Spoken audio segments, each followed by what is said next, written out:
In today's episode, I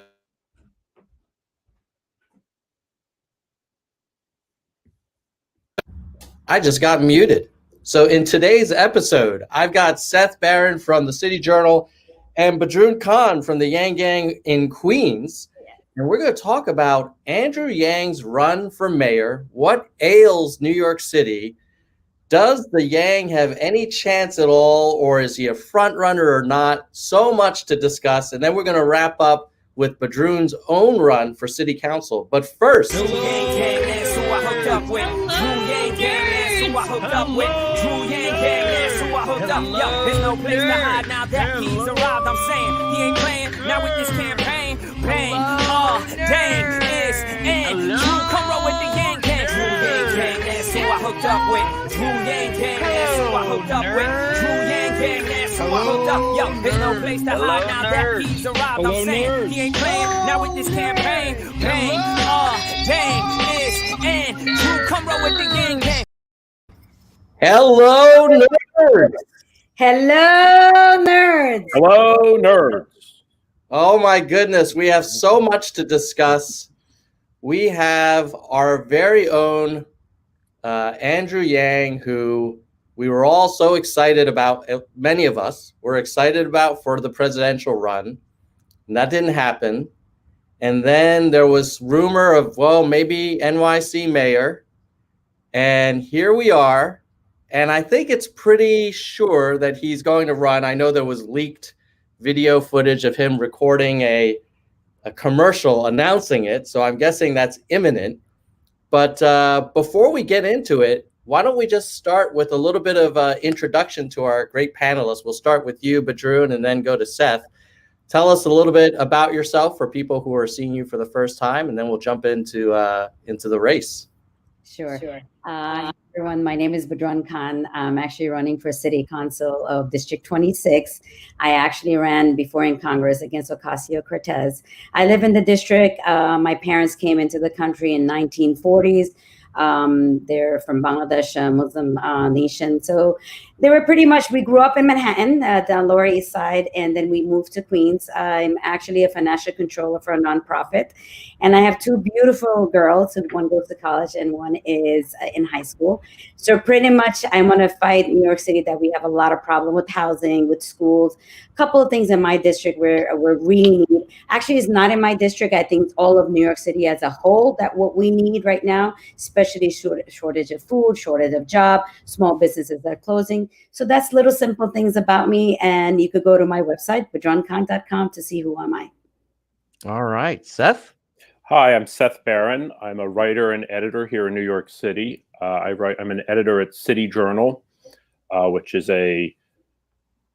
it's a magazine from the Manhattan Institute, which is a center-right, urban policy-based think tank.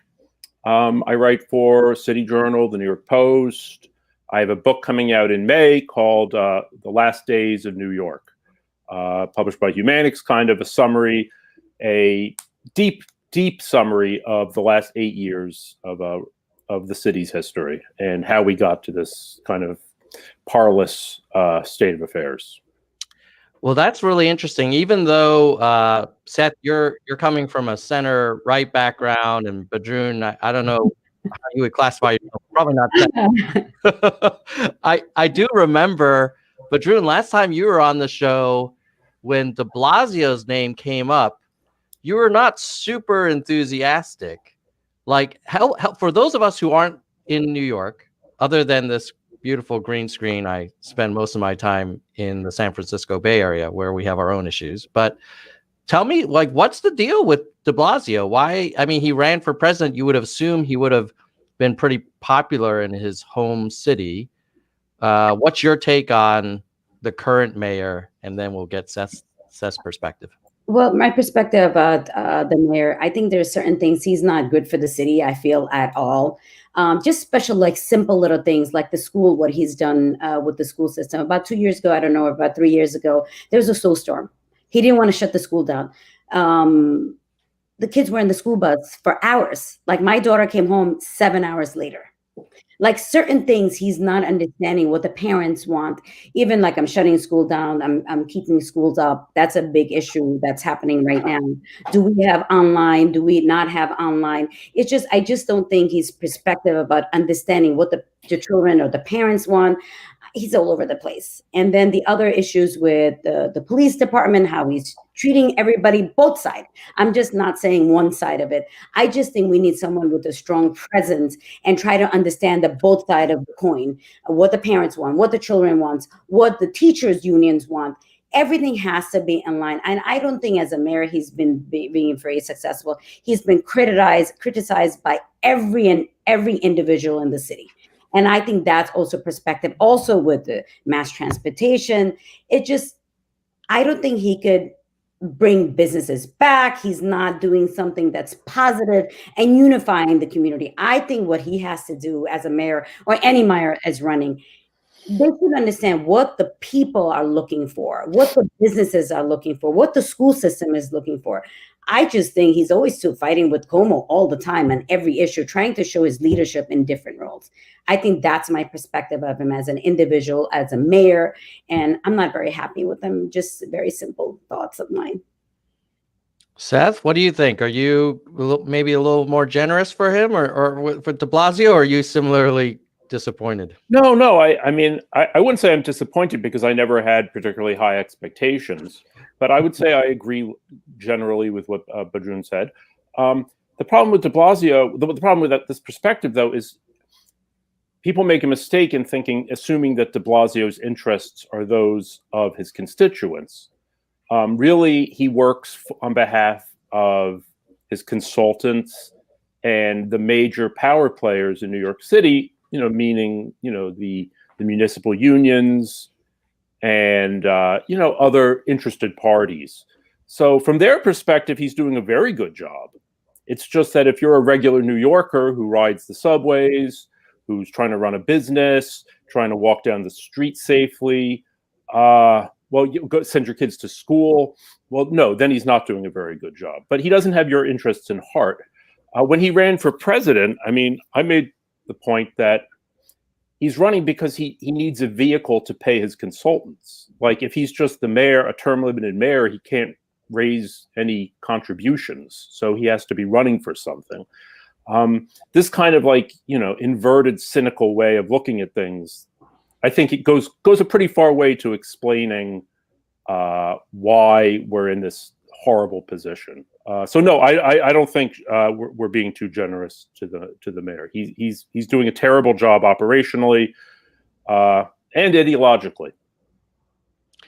What do you all think is the importance of being a good manager versus being kind of a visionary leader, for the masses? I mean, I think about New York from an outsider's perspective, and I'm like, wow, like Bloomberg was pretty popular at one point, and he's not super charismatic, but he seems like he can kind of get the buses to run on time or whatever. And de Blasio, when I saw him run for president, he had a lot of really bold ideas and a kind of a very progressive vision. Do you think it's like his inability to execute? And I guess that ties into like maybe why some people like Yang, or do you think his policies were wrong? Well, I just from my perspective, I think he can't execute anything. Whatever he says it, but I think his execution is not as a leader. He can't manage things together. He can't put things together. There's always like if you follow him on Twitter and certain things, and when people say certain things about him, I think it's not only a leadership and management skills. You have to have people skills. You need to understand what people expect of you, just as a mayor. Everything is not always about policy, but you need to inspire them, like the good things that happen, what we look forward to, what is to come about us in New York City. I'm a normal New Yorker. I take the train, I take the bus, I drive a car, but I have to make sure that just my daily routine, it's going to work. So it's not only a leadership, it's compassionate. What am I looking for? Where is the city going? The small businesses are falling apart. Like my pizza store corner is closing down. What are you doing to help him? Why is the New York business not coming up? Why don't you walk down the streets and see? And I think that's also what any mayor candidate needs to do, is walk down the street and understand what is the people perspective. What is the people looking for? We need a leader that will combine and make sure the city comes out to be the best of the best in the upcoming months. Yeah, I agree with Badrun there. I think also, though, his vision was skewed. New York City, has more than 8 million people. It's a fantastically complex mechanism. De Blasio came in on the principle that he was going to eliminate inequality. That he had this premise that there's a tale of two cities in effect, and that New York City is riven by inequality. Now, it's true, New York City has a lot of inequality, but let's remember 40% of the population of New York City was born abroad and came here as immigrants.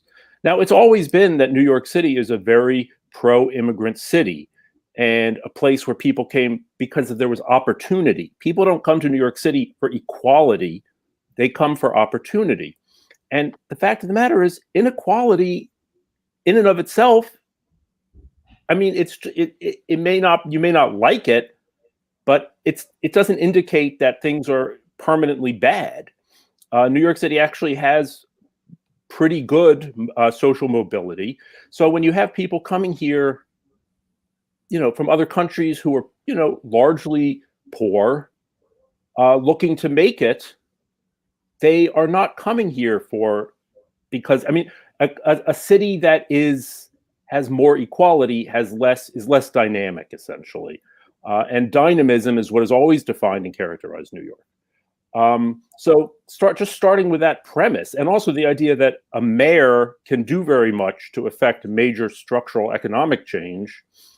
I know you guys are Yang fans, and that's like a lot of his principle, but it's not really something that's in the power of a municipal executive to do. So just starting there, and the equity obsession kind of filters down into every aspect of his administration. For instance, right now, the vaccinations were way behind the curve in terms of where we should be in vaccinating. And he's just upset. He and Cuomo are just obsessed with the question of making sure that it's done equitably, which means finding the communities that were hardest hit back in March and making sure that they get the vaccines first. Now, I'm not saying that that's a bad idea, but if we're in the middle of a pandemic that everybody agrees we need to just vaccinate as many vulnerable people as possible, it seems like it just slows everything down. And is that really the best way? So, look, I think that New York City requires strong management and a technocratic type of leader more than it does an ideologue at this point. But Drew, what are your thoughts on this, the tale of two cities or the equality argument? Because I hear where Seth is coming from, because I remember the pictures of people coming off Ellis Island with just like a little basket of things, and this is the city where you get a shot, and if you can make it here, you can make it anywhere, and it's a tough city, but it's also like the winners really are kind of superpowers, and it's kind of the American dream. What are your thoughts about that approach? So I believe we should have some sort of equality. We don't have it right now, because you could see if you walk to the Bronx, if you walk to parts of Jamaica, if you walk even in Queensbridge, you could see how income variation is within groups of people. And that's a hardship. Not everybody is making it. People barely make rent now, barely make food now. So Astoria is one of the most expensive neighborhood that I'm part of my district. We have like a food pantry that some of my people from my country, my parents' country, who actually do. You have no idea how many people stand online to get food. And that's where the issue is, the inequality of people's salary, unemployment. It's growing. Like my parents, when they came many years ago, they had restaurants, that small businesses, what they pushed. We went to private school. But even though we lived in a small apartment, because rent was not affordable for them. So that's what's the worst in New York City currently, and it's growing. People are making some part of the area are making more money. We need to put some sort of equality. $15 is not going anywhere for a family of 3. That's becoming and we need to somehow bridge that gap. Like all these big companies hire someone at $34,000 a year. How do you survive in $34,000 a year if you have one child? And that's the equality that we need to put in. His vision maybe, but it didn't work out. It's still not working out. Walk through Bronx and 149th Street during the pandemic, and you have people working because people cannot survive. I mean, crowds of people. And that's what we need to build. And that's why I was so big on Andrew's getting people monthly income of some sort, then people could get out of the situation right now. We don't have it right now. And it's getting worse because of the pandemic. It was worse before, but now it's just not. The UBI was a wonderful thing so people could get out of the slums they're having now and in the future. Seth, I'm curious to hear your thoughts on the Yang approach because, you could argue basic income is as much a progressive idea as it is a conservative free market idea. It's not advocating for equal outcomes, but it is advocating for a floor for everyone. Yeah. Do you think New York is interested or ready or open to that idea? Or do you think it's something that Yang's going to need to kind of de-emphasize? I don't see it as relevant in a way to a local campaign. I mean, I think you can talk about it as a national policy, like because you have to have access to a printing press to do it. I mean, unless that's what's that? You could you could raise revenue through tax. Yeah. Oh yeah. I mean, well, actually, the thing is, the mayor has very limited power to tax in New York City. He can raise, he can change real estate tax, but that's it. All income tax, everything like that has to go through the state. Yeah. Now, the state is currently run by a Democratic supermajority, which is increasingly progressive. So they may be willing to raise taxes. But then, look, I mean, again, we have a system where New York City is already New York generally is one of the most progressively taxed states in the country. In New York City, what is it? The top 1% of tax-paying households contribute 45% of the tax revenue, income tax revenue. So it would take very little to drive those people out. 300,000 households have already fled New York City for other places like lower tax states like Florida or Texas. This trend could accelerate. So yeah, you can raise taxes and drive out your tax base. Now, I'm not saying this as like, a threat. It's just what happens. Like, people who are very wealthy have a lot of options. They don't have to stay here. Businesses can flee, which they're starting to do. So,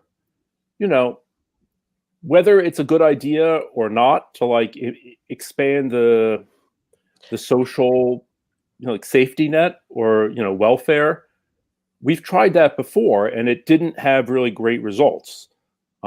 Personally, I think that what the next mayor should do is strengthen small businesses. I mean, there's a saying about the minimum wage.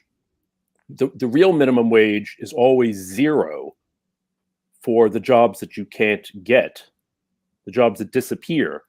You can insist that a business has to pay $15, $20 per hour to hire someone, but they're not required to hire anyone. So, there's that.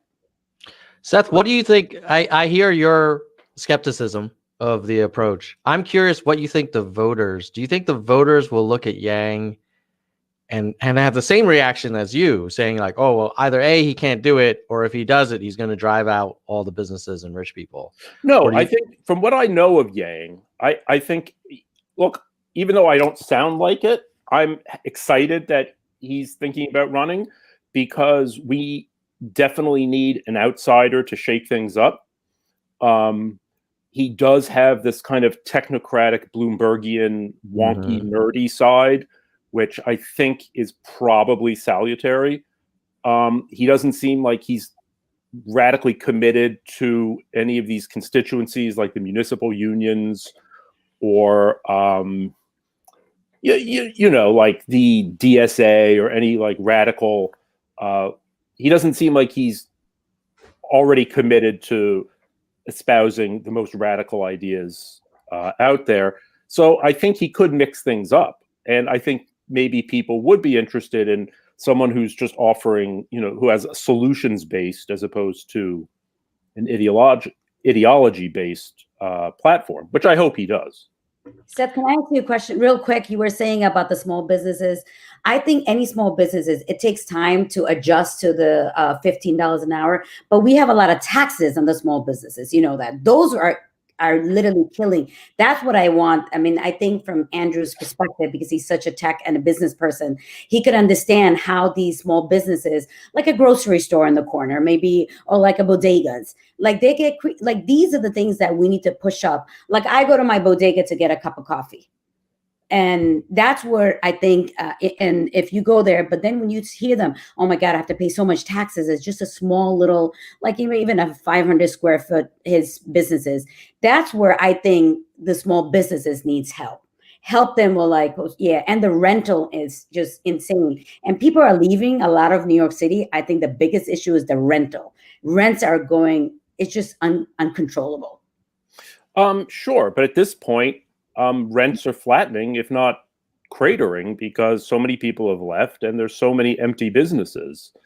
So I don't know if rent going forward is necessarily going to be the biggest problem. I mean, another problem is that you have a very radical activist city council and city government in general that imposes, like, you know, okay, paid sick leave, things like this. Okay, paid sick leave is a great idea. Everybody should have that. But what they've done is they've taken ideas like this and outsourced them to small businesses. They've said every business with 5 employees has to provide X number of days of sick leave. Well, that's fine, but it doesn't cost the city council anything to pass a law like that. But it costs small businesses a lot. If you're a tiny business, now you have to start accounting for like, oh, this employee took half a day, this employee didn't, rolling over this time.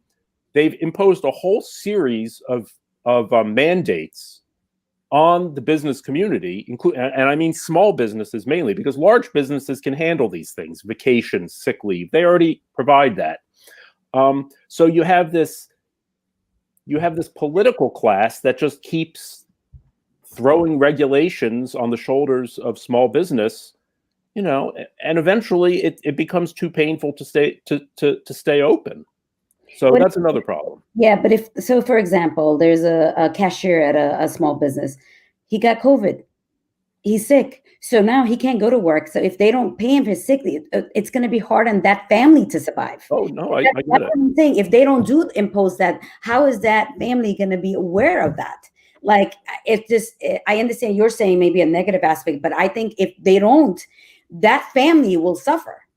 Like 2 weeks, or at least 2 weeks is 3 weeks. My parents been sick now almost a week and a half. It's just, if we don't put that in there, that family has no base of income. That income only they have. Now they're stuck home. They can't pay rent. They can't pay food money. So some of these small business, and also what do you describe as small businesses? More than 10 people, it's also a categorized of things. Yeah. And mostly the small stores are run by family. That's why a lot of these people didn't qualify for the PPP, because you know what? They didn't have enough paperwork. They paid their mother, their father, they're all doing. And that's also what's a hardship for a lot of these businesses. They didn't get any of the funding. And the requirements were insane. The paperwork was there. I filled out maybe 70, 80 paperwork for this. I couldn't get enough paperwork for them to get any funding. So that needs to be looked at by everyone and everyone. I know you were saying that it's hard on the small business, but most of these corporation has tons and tons of money. They could have actually gave some money as instead of taking the money to the small businesses. Small businesses drives New York. I'm a big pro small businesses because I grew up there and I saw how many jobs they gave out to people. If anybody was sick, it wasn't required before. My parents, like, you know what, come in if you work a couple hours, if you can't work, but come and take your salaries, because that was their bread and butter. Let me ask you this, Badroun. Seth alluded to this kind of New York political system and establishment and this union and that group and yada yada. Now Badroun, you yourself ran against AOC, so I'm guessing you were a little bit of an outsider in your primary, and you were not like the favored candidate for many of these power brokers. What do you think Andrew's going to encounter in this city? Like he's never run for office in New York. I mean, he's a business guy who then ran for president. He's a very thoughtful man, but he started a nonprofit. But he's not part of the kind of layers of power and influence and relationships and Rolodexes. What do you think? How is it going to play out for our man Andrew? So I think, being that he's an outsider, he's not part of the political machine, any side of it. Mm-hmm. A lot of people are going to tune to him because they want someone else to come in and see how it is not to be part of that whole picture of the machine. Like not the union, not the Democrat Party machine, not the Progressive Party machine. It's like, I think he's an individual coming up in the thoughts of the compassion of individual New Yorker, just me, myself, my family, friends. And I think he'll be a good contestant. I think so. He will be one of the frontliners, I think. And just because I think just common Americans wants a change. Like, we don't want someone in that political, are you part of the establishment? Are you part of this? And I think that will be a positive for him, for the common New Yorker who just wants to see a different New York moving forward. And as I keep on saying, me being a Yang fan for months and months, very excited he's coming on board, and he will have a good fight. It's for the other mayor. He's like a nobody. He's a somebody, and I think he will be the winner of the mayor, I think. And I think he'll have a lot of struggles in sense, but he needs to hit the city of New York City. Is what I think.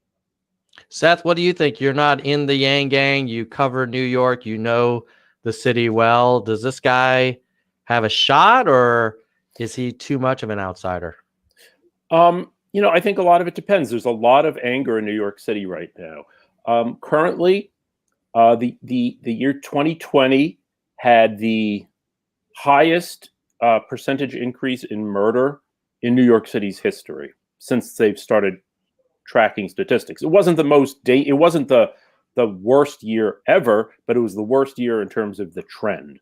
Murder went up 40%, shootings went up 100%. People do not feel safe. Quality of life and safe streets have shot to the top of people's concerns. That changes the calculus enormously. For the last 20 years, basically, people have not been paying that much attention to local politics because it's all seemed, the economy's been strong. After 9/11, we had a dip. But, after the financial crisis in 2008 and 9, New York City didn't really suffer that much, not like other places. So as long as the economy's been strong, people have been like, whatever. The streets are safe. There's jobs. The schools seem to be working. Now everything has been turned on its head. People are waking up. I expect voter participation could be a lot stronger for the next mayoral election, hopefully, because it's been dismal. I think that there is a chance that someone like Yang, an outsider, could. I'm just looking at your chart here. Yeah, this is a poll of the top issues that at least this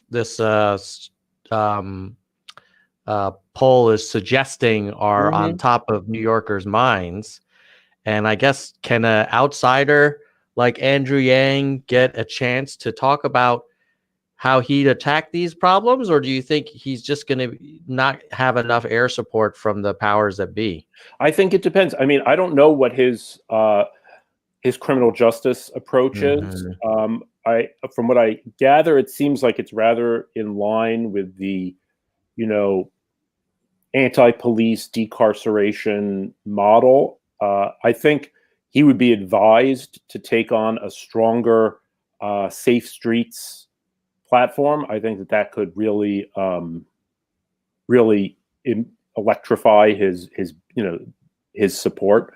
But yeah, I mean, look, I think that there's a chance. Why not? What we have now is so bad and so sclerotic that it definitely needs some outsider energy. And I've met him. He's an energetic guy, and he's thoughtful and smart. And I think that there is a chance. Sure.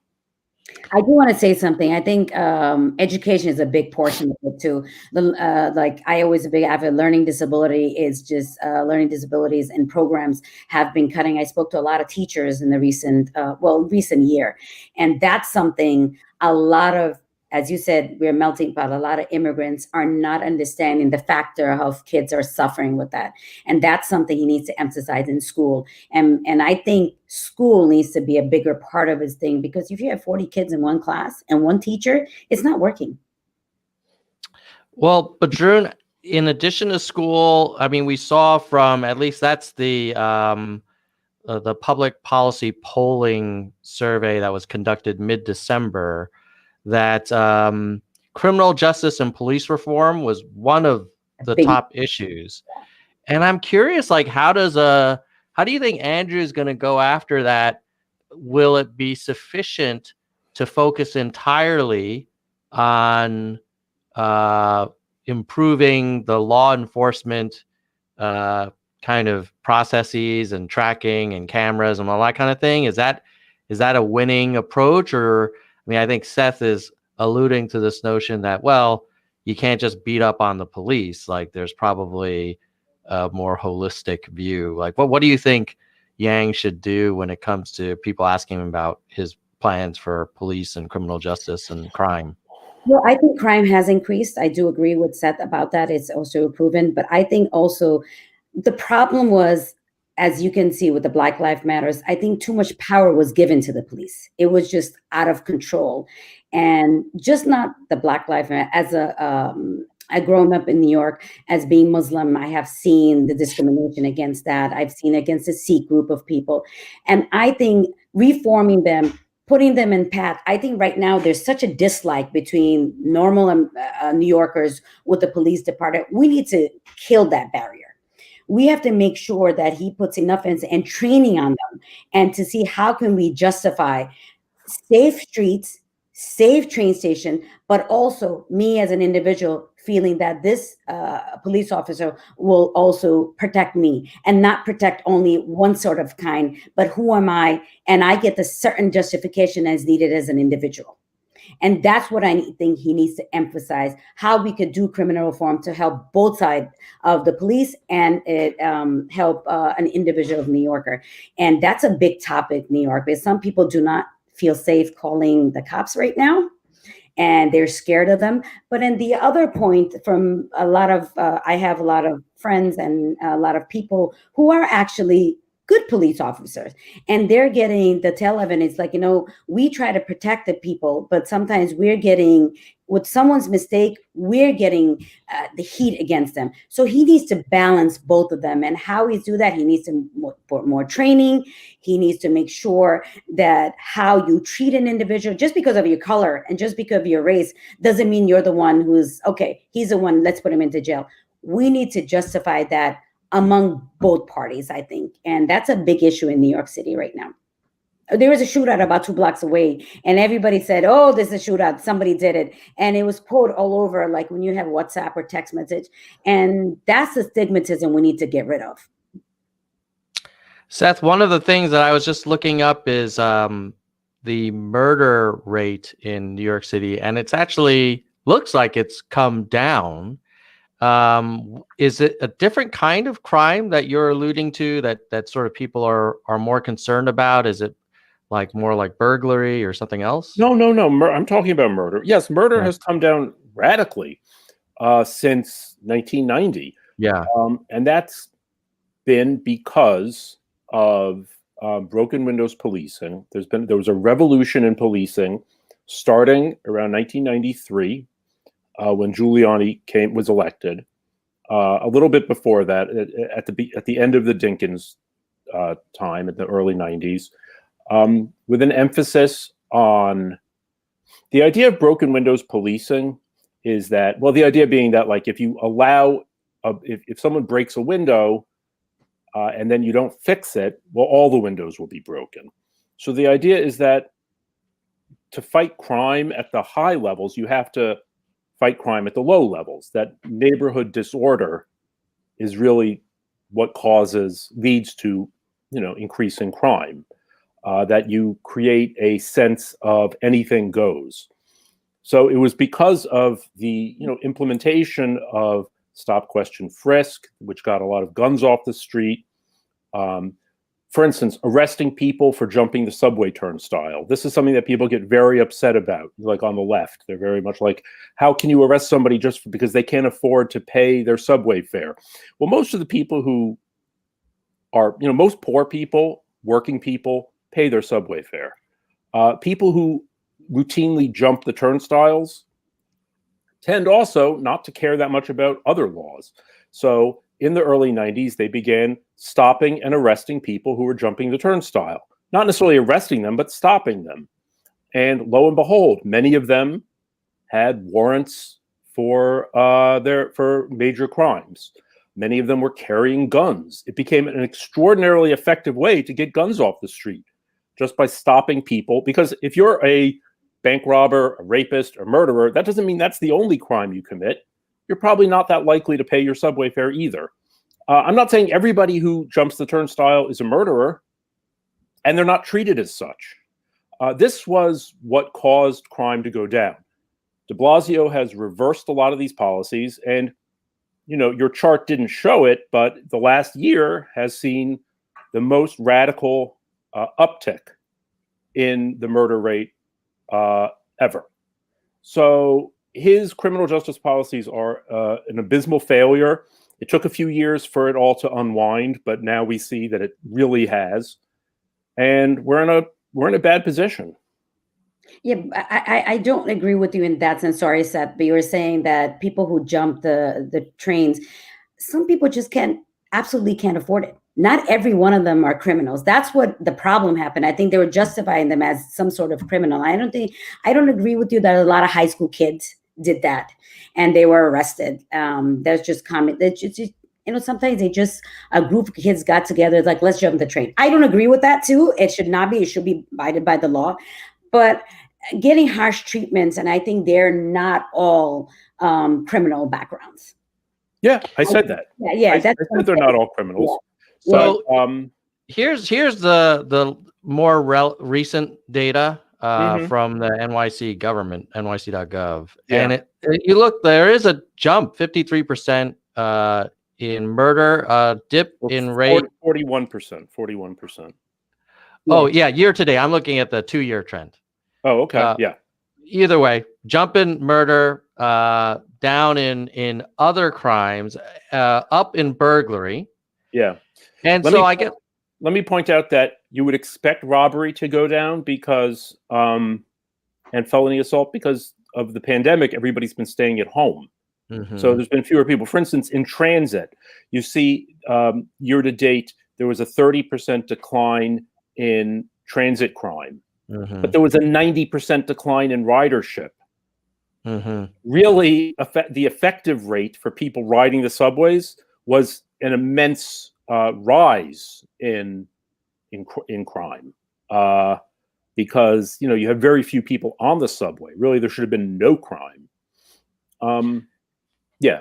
So, Badroun, let me ask you this: like, on the one hand, we don't want to overstate the increase in crime. I mean, the same reason why it may have gone down for transit, maybe it went up for others because of the mindset of scarcity or the kind of crazy time we're in, and maybe this is an anomaly. I mean, what do you think, Andrew, and I guess you running for city council, like, do you think there's anything that the police department should do to lower these crime numbers, or do you think it's all about having the police kind of stay within their lane and not overdo it? No, I think, as I said before, right now the chart could be because of people are mostly staying home. I agree with you what Seth was saying, but I think still police officers and with the mayor and everyone should justify what's happening and how can we control certain crimes, certain robberies, rape, and more protection to individual. But yet again, I need to be safe with a police officer. That needs to be more, and that needs to be a lot more training needs to be done, basically. And I think mental health is a big thing. Most of them who are being like someone pushed someone in the train station or someone just getting hurt, a lot of mental health issues coming up. And that needs to be a significant part that I think Andrew Yang has to pay attention with the police department. How can we treat them and how can we make it better? I think that's a big issue that's happening right now. Oh, that's interesting. So it sounds like part of what you're saying is because some communities are uncomfortable reaching out to the police because of worries about overstepping, that then that area gets less policing, and then you could see crimes kind of increase because people don't trust the law enforcement, and then it becomes it creates a vacuum. Seth, do you find what do you think about that argument? Well, there has been there's something called the Ferguson effect, which has been quantified, which started after the Ferguson riots in 2014. Where you see, in the wake of anti-police activity, the police will adopt a more defensive, reactive posture vis-a-vis crime fighting, and they tend to, it's not so much that the blue flu or a sick out or that they go on strike. They just take a more reactive posture, and this results in more crime being committed because the criminals feel emboldened. I think we've seen some of that in New York City. We've seen it in a lot of cities. After, all of the riots and the anti-police activity earlier this spring and summer, you're going to see like the police don't want to put themselves on the line and put themselves in a position where if they're arresting somebody and, somebody takes a video of it, all of a sudden it starts a new riot. At the same time, I'm very skeptical about the claim that there's like social root causes to the increase in, say, murder. AOC, your former opponent, made this claim. She said, "Oh, people are doing this because they want to get bread for their children, or they're afraid to pay the rent." I don't. These murders that are occurring are not crimes of necessity. These aren't robberies where someone's trying to steal formula for their baby. They're just like people squashing beefs. It's all just it's all gang related. People dissing each other and going and shooting their enemies.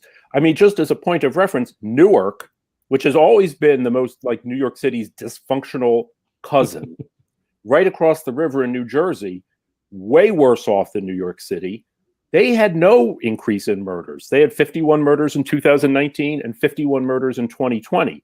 They certainly also suffered from COVID and poverty and all these other social dysfunctions. So I would be careful about making these assumptions. I think it's largely driven by, I think attitudes toward the police, certainly.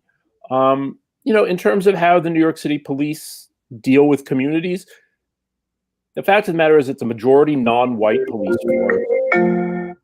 It's very well trained, and you see very little there's very few. I think there's one person shot a month by the police in New York City at most. It's a pretty it's a different police force than it was, say, 40 years ago or 50 years ago. Well, regardless of the root cause of people committing crimes, it seems like we could probably agree that the relationship between the police departments and the communities they serve is not good right now. I would disagree with that. Again, if you go to like precinct community meetings, you will hear people saying, why aren't the police here? Who do you think police go where the community wants them? Most of the people in any given community, even the most high crime precincts, are law abiding and just want to be able to enjoy their neighborhood peaceably. And if people are standing on the corner selling drugs, fighting, bickering, whatever, that does not improve the neighborhood. That's who's calling the police. The police aren't going into like black neighborhoods just for the sake of going in there and like tormenting people. They're called there by locals. The people in those communities demand more police. Yes, they don't want to have their children rousted from their beds or harassed, but they want police presence.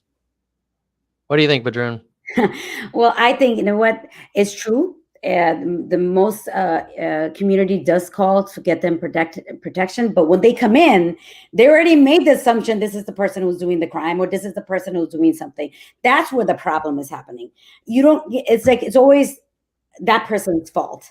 And if you said the Black community, the Muslim community, the Latino community, any community wants police present, but I don't want to be like, okay, because he's a Black person, let me arrest him because he's the one who made the mistake.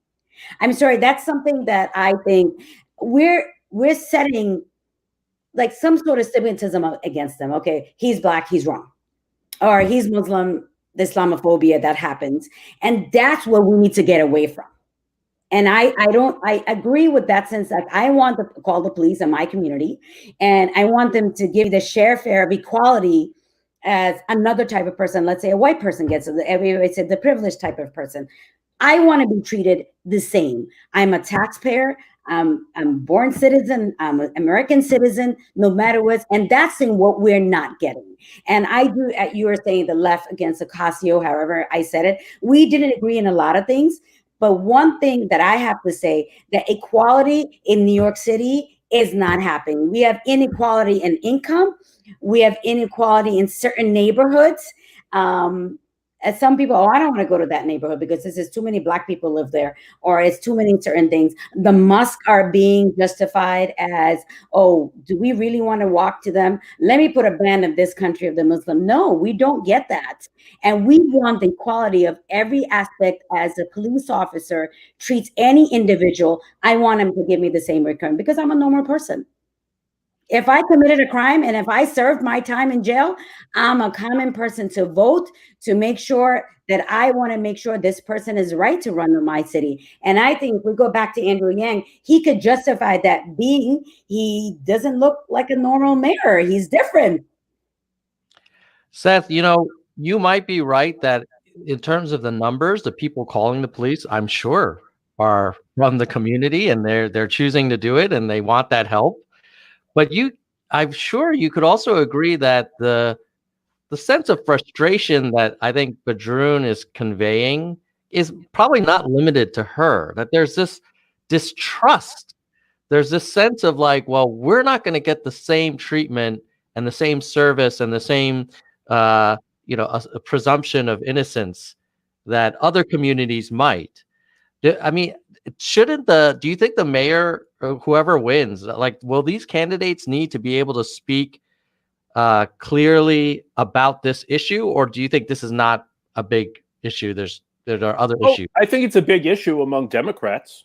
I think among the professional Democrats and the triple prime voters and the consultants and all of the the managers of the primary process. Certainly, this is a major issue, which is why New York City is kind of stuck where it is, because all of the candidates, like Badroun, who seems like a very nice and sensible person, have to make these noises about how all the racism and the bias in the police. Otherwise, they won't get anywhere. So as long as we're stuck in this position, you're just going to keep hearing the same things over and over again. Ideally, someone like Yang could come in, be taking a citywide position, and speak above this cacophony of, or it's really not cacophony because it's just univocal. The same position that the police are racist, they terrorize communities, communities of color are suffering, the police are the enemy. It would be great if Yang could come in and say, hey, that's not really the case. And most people are not being terrorized by the police. Most communities are not suffering from, the police are the least of their worries. Seth, I actually didn't say. And then we'll change gears. I just want to say that I'm not against police. I just think is they have to be. I said that both coins has to work, and there are some. I have really great friends, but I'm just saying that when Yang comes in, there is a racial problem in New York City. If people don't want to deny it, I actually in my race, I'm Muslim. I'm Muslim. I'm Bangladeshi. I don't produce that in myself. I say I'm a local Sunnyside, Astoria, New York City person. I grew up in LES. I grew up as a normal, like I didn't know who was from Bangladesh, who's from India, who's from, I don't see that in an individual. And I think you're right. We should not aspect that. But the racial issues are not only in the police department, and it's everywhere. And if we keep a blind eye to it, it's never going to go away. Everybody should be treated equal. It has to be equal. And as you said, I don't say anything about any other place, but the police needs to get better training. I think that's where we need to come down, how they influence people, how they talk to people, and don't justify them as their color, race, justify them as a normal American. Well, let's shift gears because we probably may not get complete agreement on this one. But let's move to a question I have, and we'll start with you, Seth. It seems like about 1 in 3 New Yorkers is actually a Republican. Mm-hmm. And interestingly enough, Yang, is that so? In terms of registration? I don't know about registered. I just Googled New York City. But let's just say there's a material number of Republicans in New York. It's not 100% Democrat. Yeah. And one of the interesting things about Yang's presidential run was he was able to attract some Republican support, which was useless in the primaries. But it was always an appealing thing that was like, well, he's not quite full on DNC, like, born and bred. And actually there are some Republicans and libertarians that kind of like find him appealing. This kind of data-driven approach. Mm-hmm. Do you think the Republican voters in New York could be a factor for Andrew, or I guess it doesn't really matter because he needs to get the Democratic nomination, right? That's the problem. New York City, we basically have like a one-party. Effectively, it's a one-party state. There's only like 2 or 3 Republicans at the state, city, state, and national. New York City has a handful of Republicans. Mm-hmm. I mean, I guess we now have a congressperson again.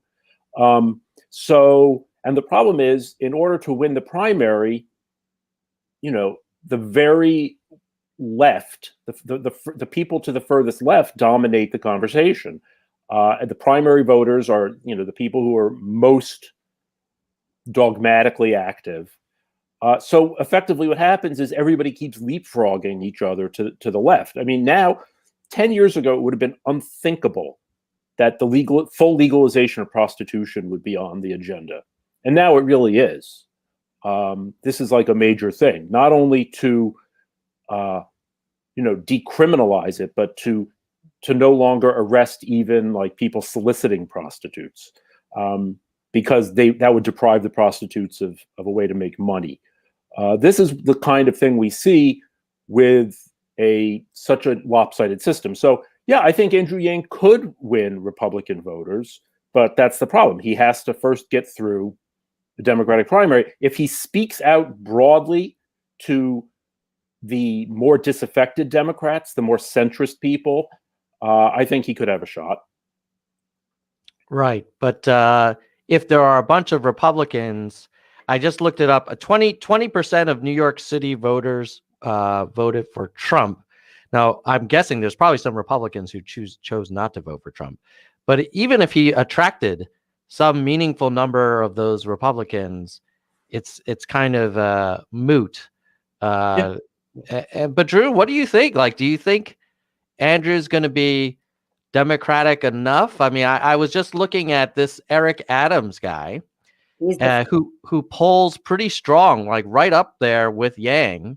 You know, he's got some NYPD stuff, blacks in law enforcement. He's been in the state Senate. You know, right now, I feel like.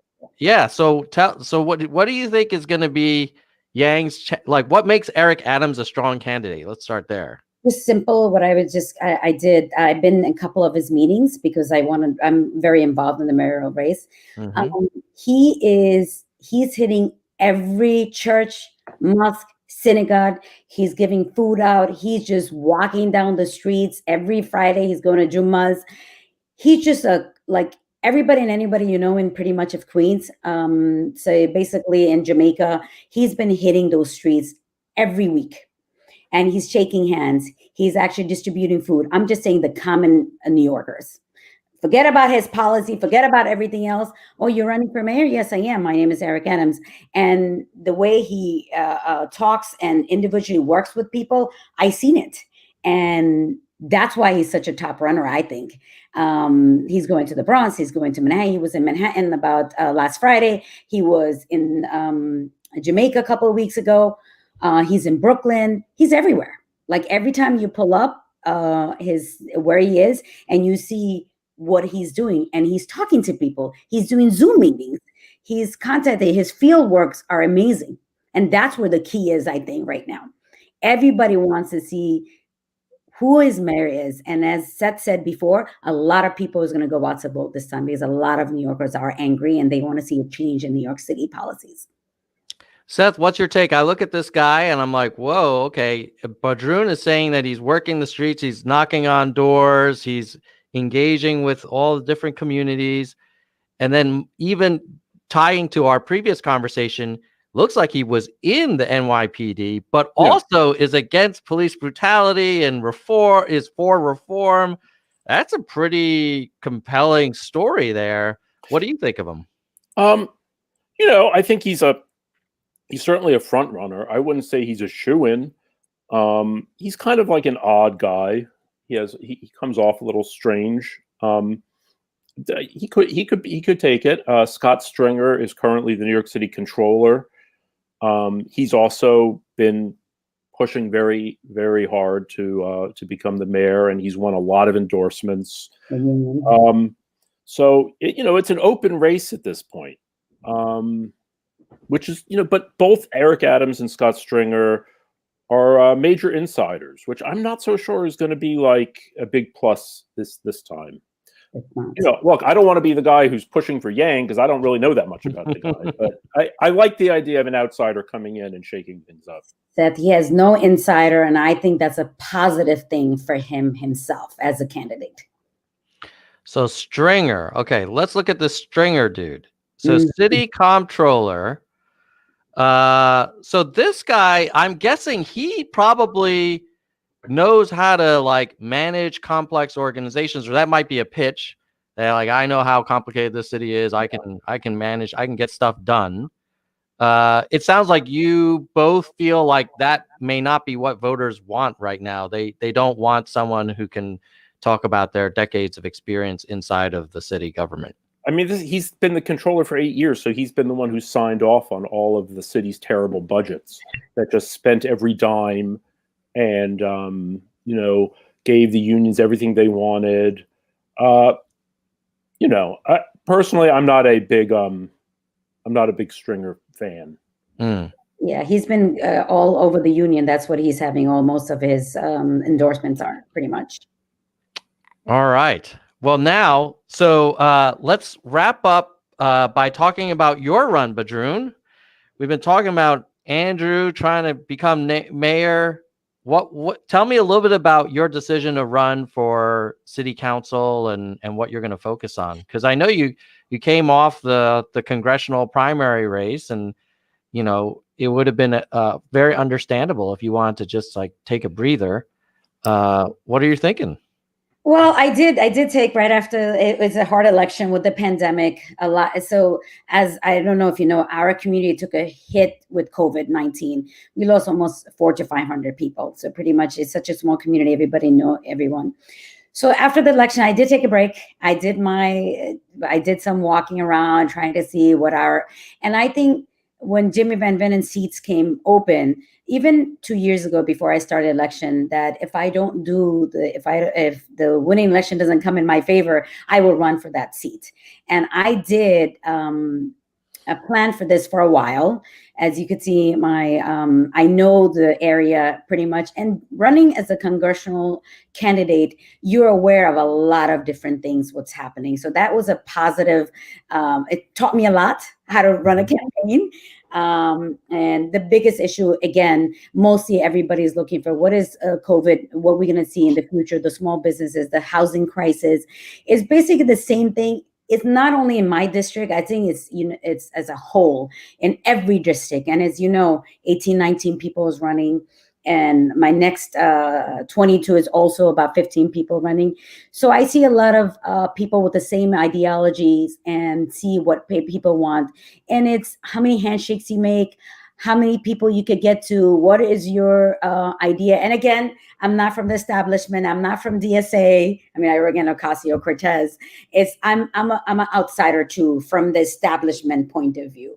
And a couple of the candidates I've seen and I work with them and I see what it is. But right now, what my district is looking for, someone who could talk for the people, for the small businesses, for the schools, for the biggest issue is housing, homeless shelter. That is a crisis. We have people sitting in the corner of my house, sleeping at night, try to give them here, you want some food. At McDonald's, they're actually putting together like somewhere to sleep. That's what it is. It's going to be a hard election. It's campaigning. It's again, COVID, a lot of social media, a lot of contacting people, a lot of telephone, a lot of text messages. And that's what I'm aiming for. And hopefully I have a lot of young people who support me.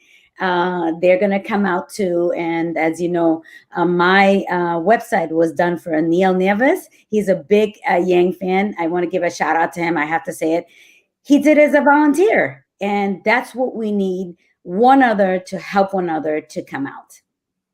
Seth, you mentioned that you cover, different city council districts, and you're familiar with a little bit of Badroun's area. Sure. What's your sense of that race and what's going to happen? I haven't been following it very closely. Right now there's 51 council seats, and I think 40 of them are open.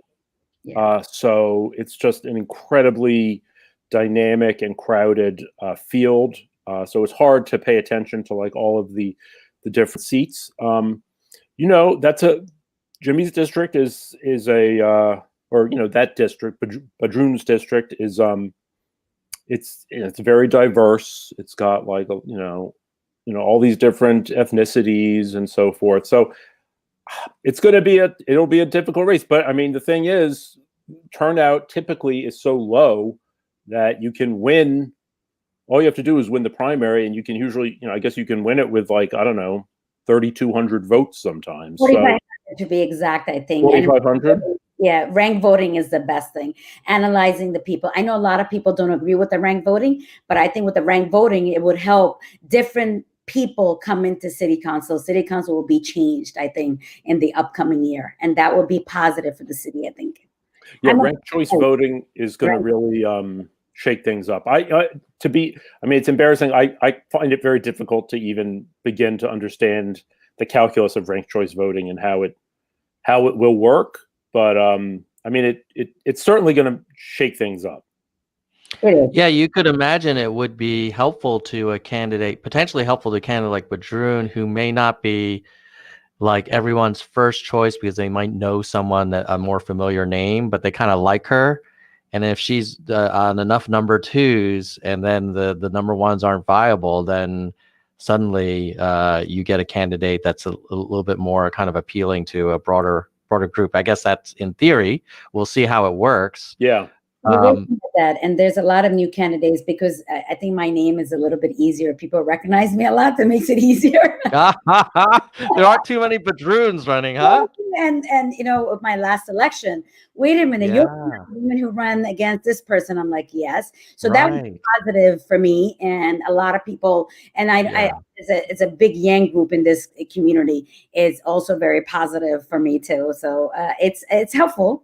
And then I have distinguished of a lot of connection, like the biggest thing is the financing, is like the huge thing that everybody's saying. How many people, because with the regulation, you have to have certain signatures, you have to have certain people who's from the district, the contribution. So January 11th, I have a big might be my first. There's a lot of people who's been running for 2 years that haven't, because I've noticed people who raise the most money is always people who talk about, and I think that needs to eliminate a little bit. But with the city funding it and helping it with the matching funds would really help a lot of these candidates. Do you ever? Is there a down ballot effect of the mayoral race? Are these happening concurrently?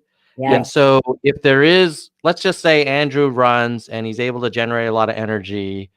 Badroon, are you planning to position yourself as like, well, I'm part of the Yang team, so is that going to be your approach, or are you going to try and stay pretty separate? Because I'm if everybody sees my Twitter, I've been a Yang fan just before I even announced my race, pretty much as soon as I heard him. So people eventually going to know. It's just me hiding it doesn't work. I'm a very big Andrew Yang fan, and I think that will be very positive for the election, people coming out. And as I said, people want to get away from the establishment. People want to get away from any kind of organization, just common people. And that's what I'm hitting. And yes, I'm an Andrew Yang fan. So people automatically, like, I got text messages. Are you going to help Andrew Yang? Are you going to do this for Andrew Yang? I'm like, look, I'm part of that group, been there for a while. And I think he has, he'll be one of the front runners too. I think so. And hopefully he will be the mayor because he has such a good presence among people, and people will come out like, let's get someone else to vote for. Let's see if that would work for us. Let's see what the city needs a little shaking up, and maybe it's someone, even though he's not an outsider, but an outsider that will work for him and work for a lot of candidates to be associated with him. And me as an individual candidate, just because I'm such a fan of his policies during my congressional election, everybody quotes me, she's going to be a Yang person or will vote for him. And it's going to be hard to stay away from that. Seth, do you think there'll be a Yang wave at the city council level? Maybe. I don't know enough about the Yang phenomenon in New York. I mean, I know he has some very passionate supporters. I don't know are there other city council candidates who are part of the Yang gang? I don't know, but it seems like if Yang gang is in New York and we're thinking of running for city council, this might not be a bad time to consider. Or Badroon, I mean, is it too late for people to get involved in other districts for New York City Council, or what do you think? No, I think people could. I think there's still you could register right now if people want to do. And actually, I think there are a couple of Yang fans in council. But also, you have to understand that specific groups. As a mayor, he needs to, as I said, connect to the other communities. Or like as a presidential candidate, everybody knew he was. He made such a notable presence, like that. Country knows he is, and with Georgia right now, and that is another positive thing for him. So for him to be a New Yorker and try to come out, I think that would work for a lot of candidates, would actually like him to be the mayor. Yeah, and I guess to wrap up, maybe we'll ask for just some closing thoughts from each of you, and maybe I'll start with mine, and then we'll go Badroon, and then Seth, you can close us out. So my thoughts are, on the one hand, you've got all this great Yang energy, and he's going to have national volunteers and support. On the other hand, what I was hearing from Badroon is you got to show up and be on the ground too. And you got to start getting thoughtful and have really great plans and answers about all of these other things beyond automation and basic income. And you got to really get into it. And so that'll be working. I'm sure Andrew's a type A guy, so I'm guessing he's probably got a stack of policy binders that he's going through and all these interesting meetings. But that was probably, for me, that'll be the interesting thing, is to watch how Yang pivots from a national campaign to a city campaign. And I'll be watching with great interest. Badroun, what are your closing thoughts? Well, first of all, I want to thank you, and thank you, Seth, for staying on with me. As a candidate for city council, my name is Badroun Khan. Please go to my website and donate a little bit. And I think the upcoming mayor election will be a positive thing for New York City.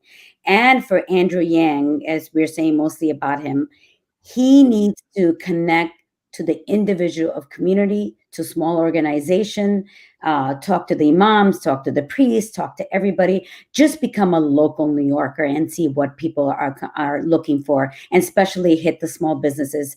They're dying, they need help, and I think he can make a change. And I would want him to be in the corner of Sunnyside. I do want to see him in the corner of Astoria, corner of Jamaica. So in 149th Street, Bronx. Why? Because I think that is what people are looking for. They need to hold someone compassionate and understand he will be good for New York City, and he needs to connect to every small little tool organization that will make sure volunteers come out, people will mail in voters, help the young kids to come out, especially everyone who's in college. And I want to say something to the Yang Gang. Come out, guys. Not only post, call people, friends, family, and help him become the next mayor of New York City. And me, the council of District 26. All right. It's a 2-for-1 package there. I love it. Seth. Well, I have no particular dog in this race. I think if Andrew Yang wants to become the mayor, he definitely needs to downshift his focus from, automation and, running the money press and passing out all the money and, his other proposals to, the brass tacks of what happens in New York, like safe streets, what to do with the schools, homelessness, the subways, and these types of things. And, he's a capable guy, so I'm sure he can, do that. But, I would encourage him to look beyond just the narrowest interests of the Democratic base and try to, promote more participation by centrist Democrats if he wants to. And I think that could be a significant boon if he could do that. That's it. Oh, Seth, I forgot to ask you. I apologize. I know we were about to close it out, but I have one question that I have to ask you, since you work as a journalist. In the presidential campaign, there was this thing called the Yang media blackout, where it was very difficult for him to get coverage and to be taken seriously. What's your take on the local New York City media and how they're going to react to this guy running for mayor? Do you think that he's going to get coverage? Oh, I think he would certainly get coverage. I think there's no question. It wouldn't operate in the same way. At the national level, the press is very much tied to certain mainstream, like DNC, partisan concerns. I think locally that wouldn't be a problem. I mean, I'm not saying he's necessarily going to get all positive press, but certainly the tabloids and the Times, I think everybody would cover him. I don't think that would be an issue. Seth, are you going to write an article about Yang at some point? Maybe. Well, we'll be sure to look out for that, and hopefully you'll give him a fair shake. Sure. Do our pick too, and also write about all the candidates. Yang wave. I love it. All right. Well, with that, we're going to say goodbye, nerds. Goodbye, nerds. Goodbye, nerds. I love it.